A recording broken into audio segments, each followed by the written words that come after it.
This morning, we have the former Virginia Senator Jim Webb, a Democrat who is exploring a run for the Democratic presidential nomination. Senator, it's good to see you. Two night owls up in the morning. We were joking before we came on the set. Let me ask you straight up. You've been listening to the coverage this morning. You've obviously been following this in recent days. What would a President Webb have said or done differently than President Obama as Baltimore burned?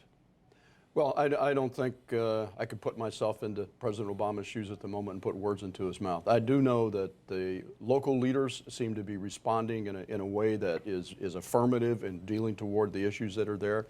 And also, I'd have to say that there are two issues that I've spoken about for a long time that are intertwining here, quite obviously. One of them is the breakdown in economic fairness in this society. I actually mentioned Baltimore in a speech at the National Press Club in September when I was talking about the breakdown and how we tend to think in this country that we have solved the racial and ethnic differences, and we really haven't. We've created a veneer over the top on all of racial and gender issues in the country. And the other one is criminal justice reform itself. I know Secretary Clinton yesterday gave a speech on criminal justice reform. I've been talking about this for 9 years. We put together hearings on this when I was in the Senate, and from point of apprehension all the way to point of reentry into society, we really need to examine our criminal justice system. One of the debates now is you have some people saying this is proof that you need more spending in the inner cities. You have to get more economic opportunity, better schools, obviously. And you have some conservatives saying, well, no, look at all the public money that goes into these cities. It's how it's spent, that you need maybe another layer of welfare reform to encourage people more to go to work, as we saw in the mid-1990s.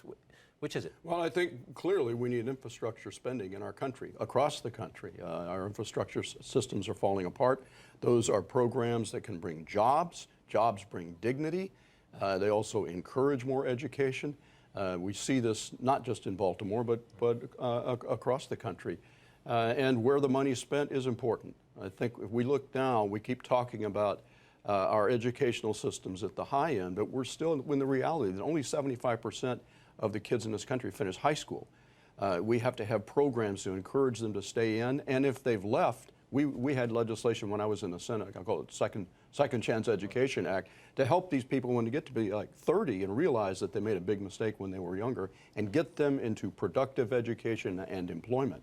One of the Republicans running for president, Ted Cruz, says that under President Obama, our first African-American president, in his view, racial relations have gotten even worse. He says the president has a way of style of politics that pits people against each other, that divides us even further. You think that's fair?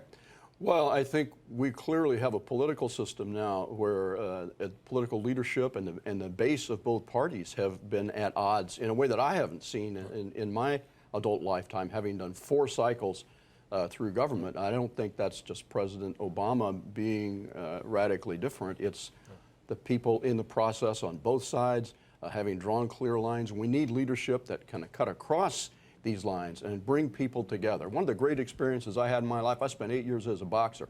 And when you spend 8 years in the ring with people, you don't particularly look at what racial background they have, and by the end of a fight, generally you're a friend with the person you've been with. Send you out to Vegas tonight, get you on the undercard.